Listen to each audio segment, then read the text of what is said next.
Hi, hello everyone. My name is Said Amal. Today we will start on my education on air, digitizing database for easier access and stopping those trivial risks. Okay, without further ado, allow me to switch to the presentation.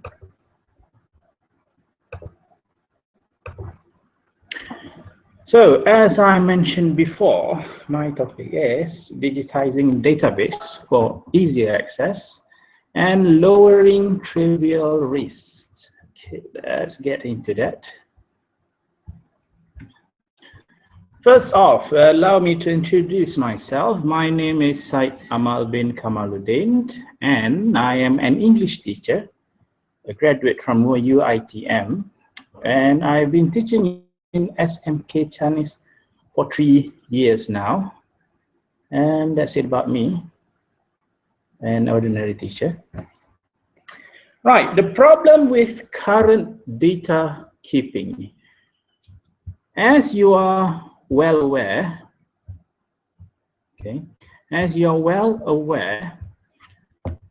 each school has their own data teachers in which the jobs or the tasks for these teachers are to collect, gather, and archive the data for the school, as obvious by the name. And usually it's related to examination, be it internal examination or public examination. And it's their task to make sure that these data are collected, gathered, and in overall can be accessed anytime the administrators want it.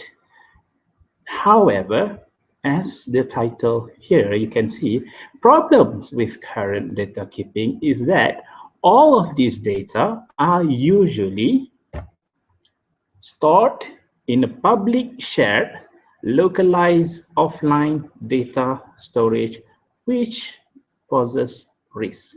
Okay, what do I mean by public shared localized offline data storage?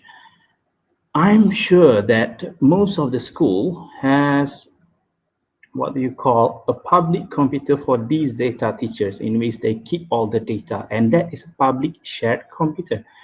So there will be times when people who with lower, I'm not going to say lower, with less IT awareness, access to the machine, and somehow ruins it. And what happens then? What happens to all the data? What happened to all years? Well, at the very least, a year long of hard work. I'm sure some of you have faced that problem before. In this digital era, that can be considered as a trivial risk. Why? Because, as I will further explain, we can avoid that. Next, the next problem is time-consuming and long queue to enter the data. This is especially true for schools in which they have to keep in the HC or head count, the marks of the students in each exam. They have to wait for the other teacher to finish keeping in the marks in the public shared localized offline data storage, i.e. the computer. They have to wait for that teacher to finish up before they can go. And then there's a long queue for that, for them to enter the data. So it's really time consuming. They have to wait a long time. Sometimes they even have to wait until the last minute to keep in the data. And that is just, well, ineffective, really inefficient, I would have to say.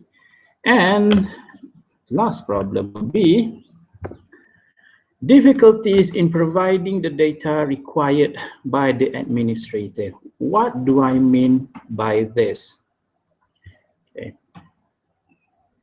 As you are well aware, administrators of school usually need to go to meetings with the PPD or KPM for them to show and then explain the results of their school. Now, The data teacher need to work fast to gather up, to analyze and summarize the data to give to the administrator. However, in order for the data teachers to analyze all the data, all the other teachers need to put in the data first. And as I have mentioned in the second point, there's a long queue in that to put in the data. As you can see, there will be a problem there, in which if there are any data teacher listening and watching to this, you well know how long a night you have to spend because you need to wait for all the data to be in. And therefore, I will propose a solution here, which is digitizing the database. Now, the solution is simple. It's really simple, actually. We will be using Frog VLE, in which the main component of Frog VLE for my purpose is the Google Drive. Why VLE Frog's Google Drive? Because number one, it has got personalized email. Now, this is an important aspect. Why? Because as you are well aware, and I myself, a little bit ashamed to admit it, the username or the email address that we got sometimes does not really sound professional.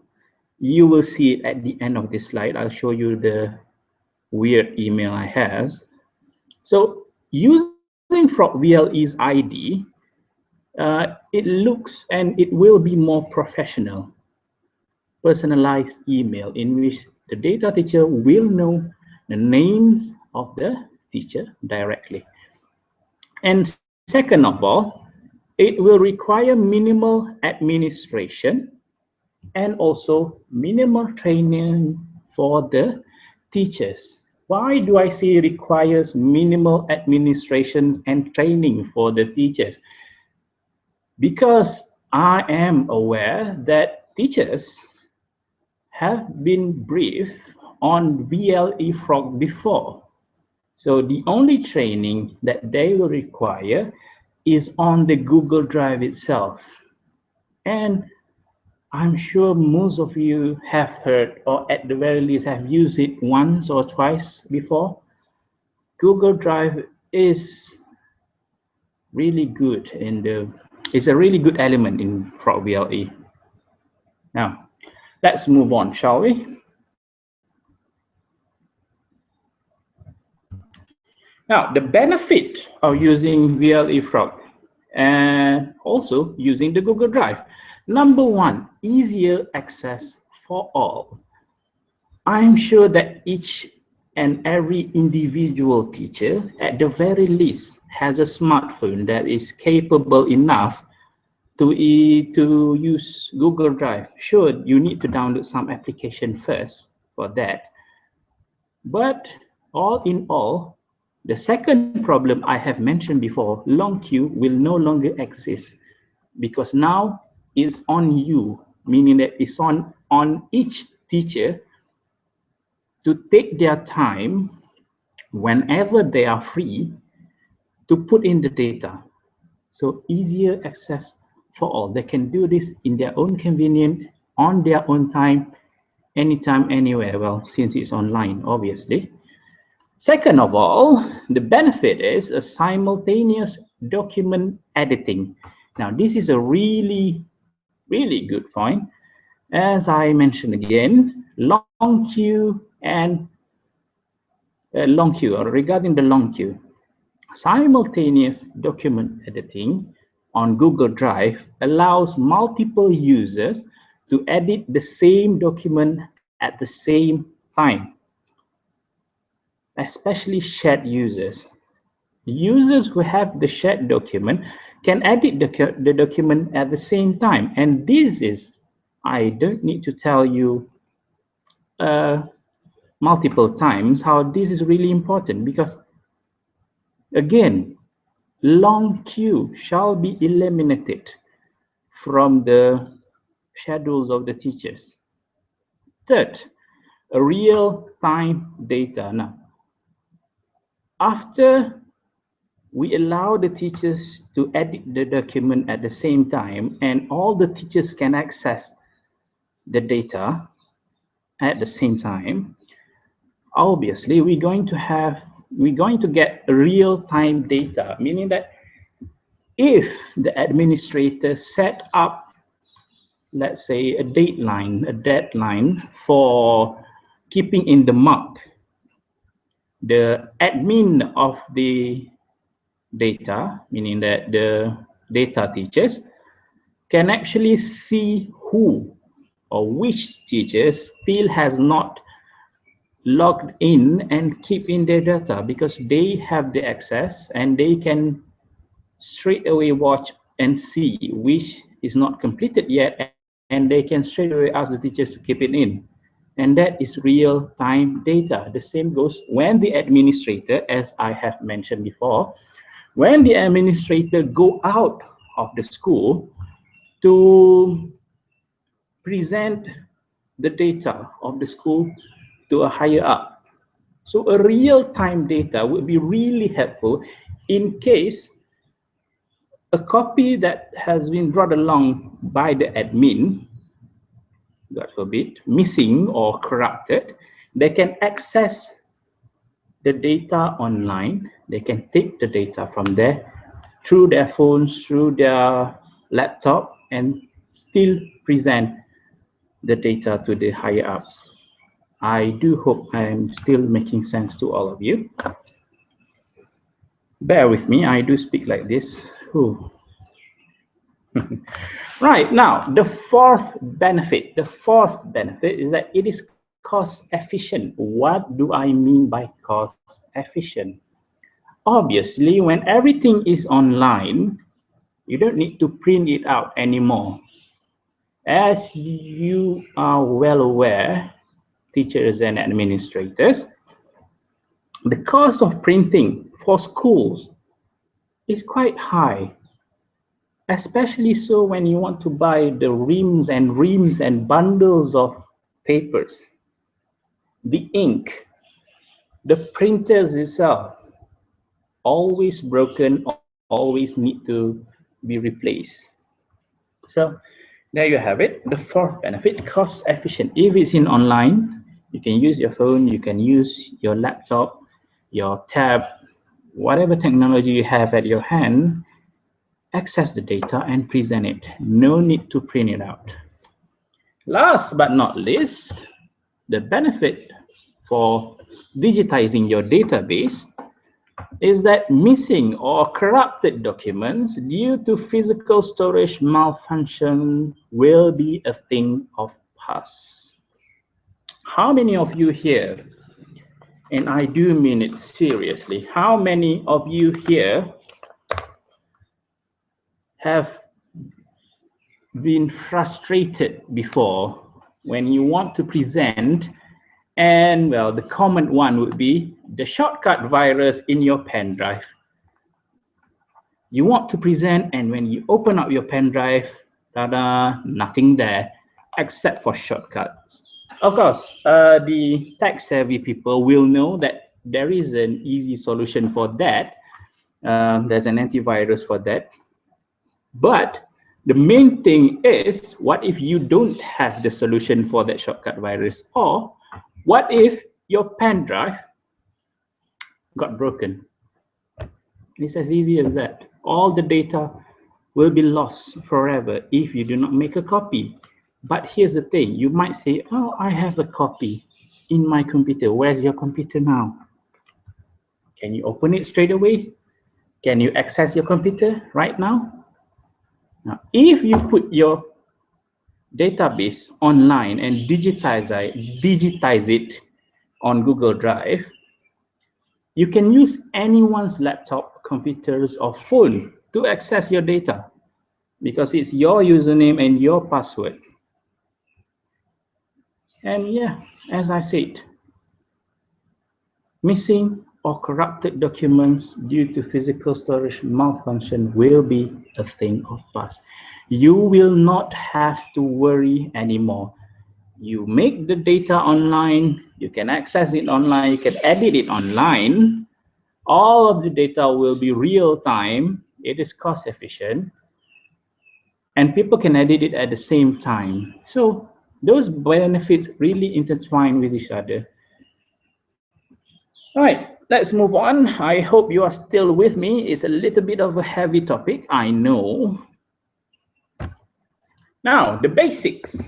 Simplified guide to Google Drive.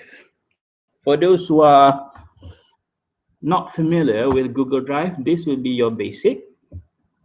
First off, okay, as you can see on your computer right now, this is a screenshot of my Google Drive. That's the username up there on top right. As I said, embarrassing name because I'm not using the VLE frog ID. That's my email, Mr. Fortress. Okay, now on your left, you can see there's a button, new, my drive, shared with me, and then the rest of them. Now, the important thing right now is for you to know what each button do. But before I go there, let me show, I will not show you. Let's look at the middle one. As you can see, there's a new folder. There's old stuff, there's print, there's scan. So those are subfolders. In a way, the one in the middle is what can be considered as your desktop. You put new folders, you put stuff on that, you can put stuff in folders any way you want to arrange it. So that's up to you. That's your desktop, that's your storage there. That's your drive. Okay. So how do you do the digitizing your database?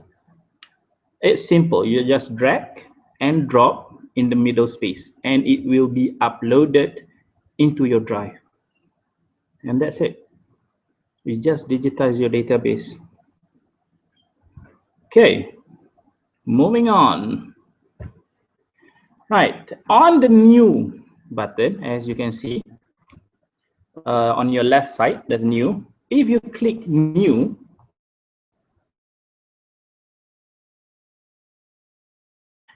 and then you have Google Docs. Google Docs is basically similar to Microsoft Office.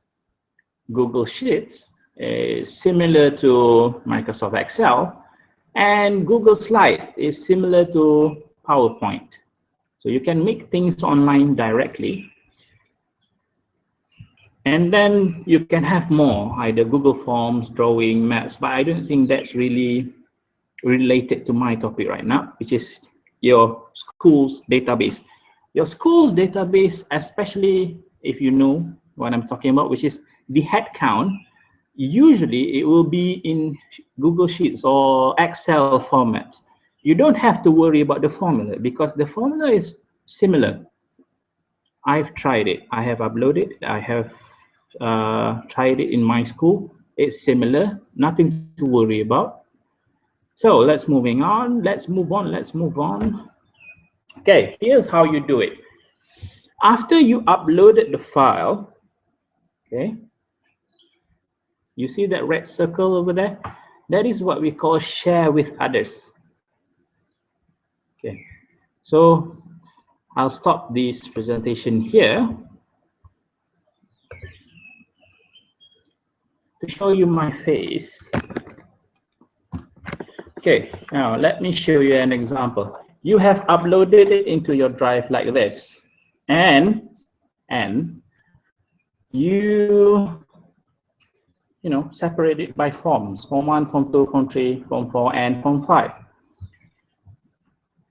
You click the share button just now.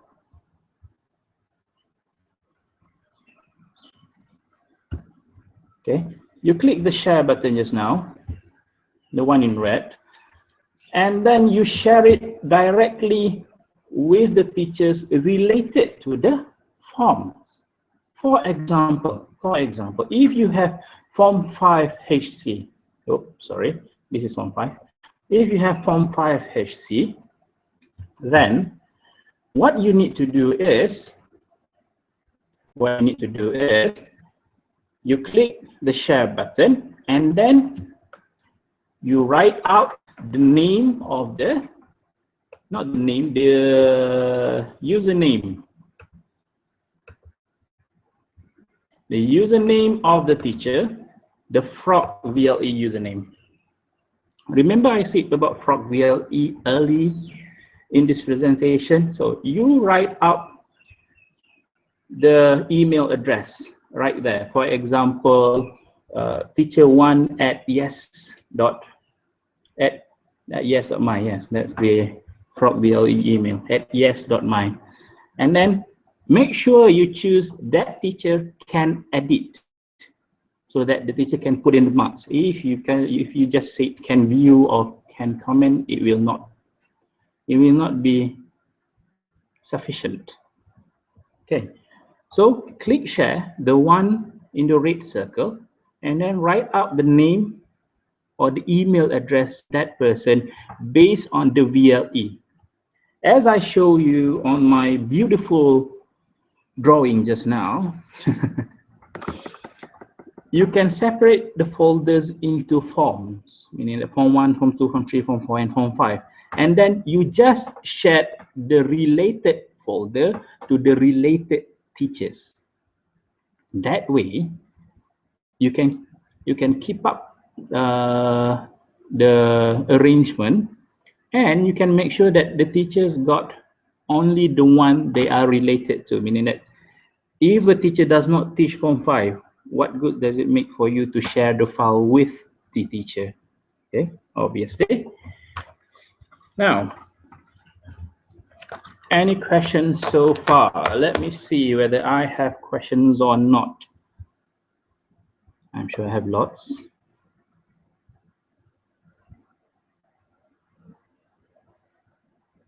Allow it to load for a while.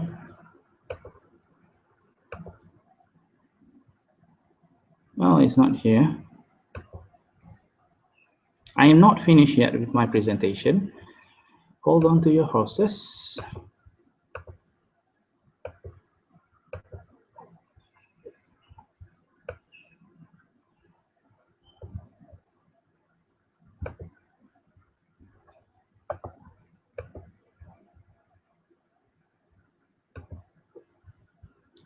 I'm checking the questions on my feed right now. Let me see whether you have any question.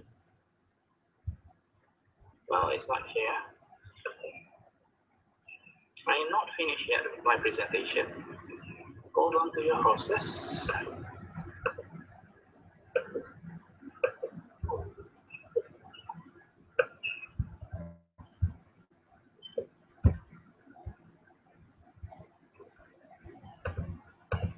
Okay, I only got 2 comments / question right now. Number 1, the person asking whether there will be certificates.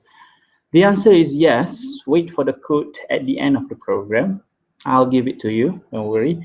Each of the presentation has their own code, and the presenter will give you the codes. Let's continue with my slide. I have a few more.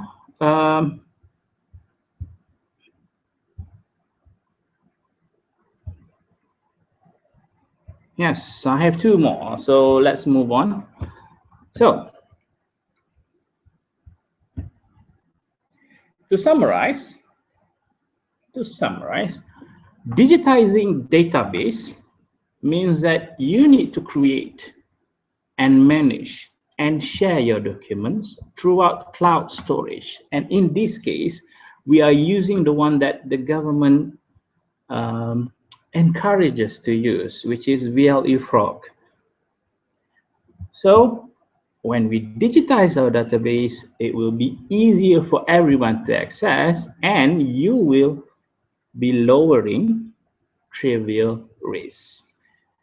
With that, I'll let you see my email address in case you have any questions to ask me, which is mr.fortress247@gmail.com. I made that email when I was in Form 5, I guess, something like that.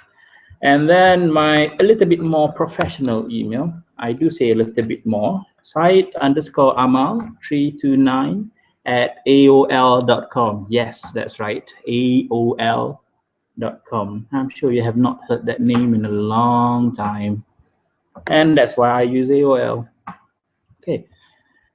In the meantime, let me check whether there are any new questions pop up.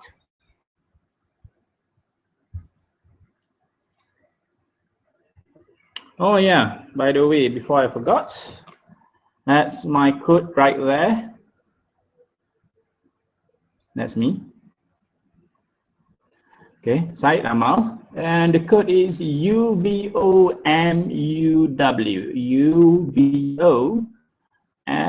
UBOMUW. So let me check whether there are any more questions to be answered. Yeah, this is sure a really heavy topic.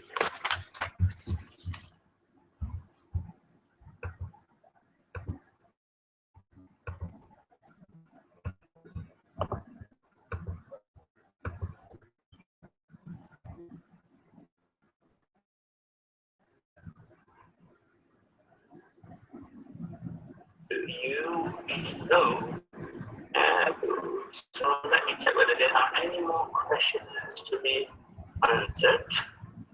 Yeah, this is sure a really heavy topic.